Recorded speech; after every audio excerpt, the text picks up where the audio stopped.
कितनी बार सिर्फ कार्रवाई की बात की जाएगी? कितनी बार प्रधानमंत्री बोले, मुख्यमंत्री बोले, 25 लाख देने की बात की? क्या आप उस बच्ची को सही सलामत माँ के पास वापस ला सकते हैं?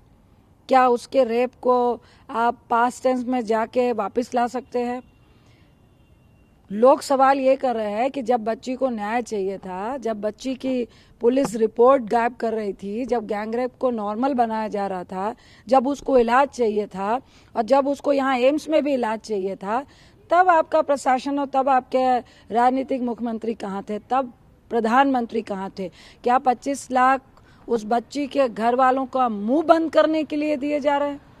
क्या 25 लाख में वो बच्ची वापस आ जाएगी? उसकी गर्दन को तोड़ दिया गया, जीभ काट दी गई। क्या बदला निर्भया के बाद? क्या बदला आंध्रा में जो इनकाउंटर हुआ रेपिस के बाद? तो सवाल तो ये उठता है कि आखिर इस तरह जिस तरह के असामाजिक तत्व बार बार इस घटना को अंजाम दे रहे हैं, उन्हें डर क्यों नहीं लग रहा है?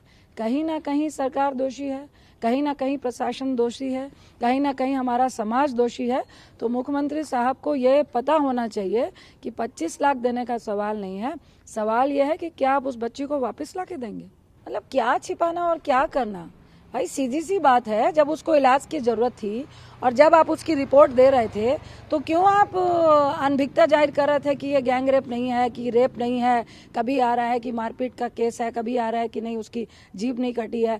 हर रेप वाले मामले में किसी की भी सरकार हो, कोई भी थाना हो, उसको छिपाने की कोशिश क्यों की जाती है? और क्यों इसमें भी ये आ रहा है कि उसको रेप के बाद मारने की कोशिश इसलिए की गई कि जो हमारा कानून है उसमें सबूत नहीं बचे? क्यों वो बच्ची गवाही देने के काबिल ही नहीं बची? तो सवाल तो यहाँ है।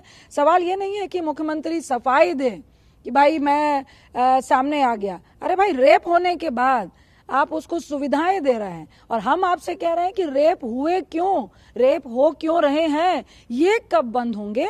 इन सवालों का जवाब जो कुर्सी पर बैठा हुआ व्यक्ति है और जो प्रशासन है उसको देना चाहिए।